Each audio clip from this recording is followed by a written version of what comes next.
This is jury intimidation. It's not just that. This is also intimidation to the rest of the country. Let's talk intimidation to the country, Tommy, shall we? Now it is up to Congress to confront this egregious assault on our democracy, because you'll never take back our country with weakness. You have to show strength, and you have to be strong. But no, let's attack a black woman for speaking out. Right, Tom? When you have a Democratic congresswoman on the ground traveling to a state that she is not from, going and inciting violence. A black politician said we should be ticked if Derek Chauvin was found not guilty. Meanwhile, crossing state lines and inciting actual violence by murdering people, not a peep from Lahren. The violence is fueled by dangerous rhetoric from far-left politicians that demonize our nation and demonize our police. Weird how it works with white supremacy. Lahren basically says, game recognized game. Lawlessness, thuggery, that's not good for the city of Minneapolis. That's not good for the state of Minnesota. That's not good for this case.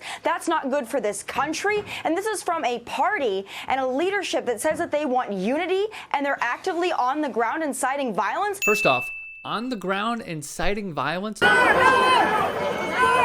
Trump called for the attack. Walk down to the Capitol, get your people to fight. Tommy, where were these words when your fans stormed the Capitol? Second, the unity fallacy. I recall when MAGA tried canceling democracy, failed, then clung to, but we must unify even if we pitched our tent to the Trump train in calling for the overturning of a fair election. Y'all cried like little babies. You scream that Democrats must unify, and yet here is this white supremacist piece of trash made from Claire's jewelry claiming for unity. Really? Let's remember, Donald Trump urged his supporters to peacefully and patriotically make their voices heard. Absolutely not, Tomato. No.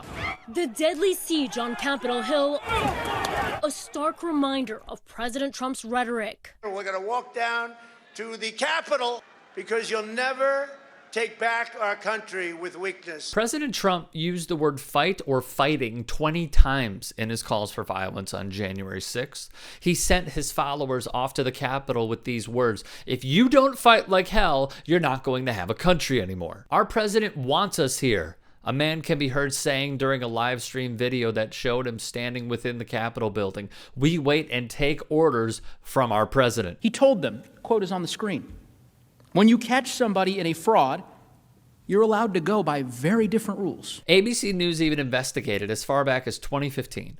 54 cases of criminals invoking Trump's name as their inspiration for committing these heinous acts against society. You know, if I were an officer, I would look at the Democratic Party and say, why don't you support us? Why are you actively supporting a group like Black Lives Matter that actively seeks to defund police? This is a scare tactic, like everything from a person who empowers Nazis. She's wrong. Joe Biden insisted he's against defunding police, which, like Lahren, the 45th president, accused him of. It has no merit. As a matter of fact, prominent Dems despised AOC, Presley, Tlaib, and Ilhan Omar's defund rhetoric, blaming them for losing seats in the House. As we know, defunding means allocating funds to better causes. So, for example, Lori Lightfoot, a Dem, stops giving Chicago police tons of money. This is the crossroads that many are at, where prominent Dems do not want to reallocate funds.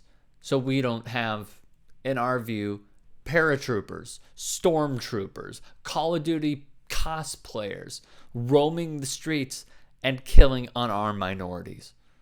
How about investing in roads, in mental health?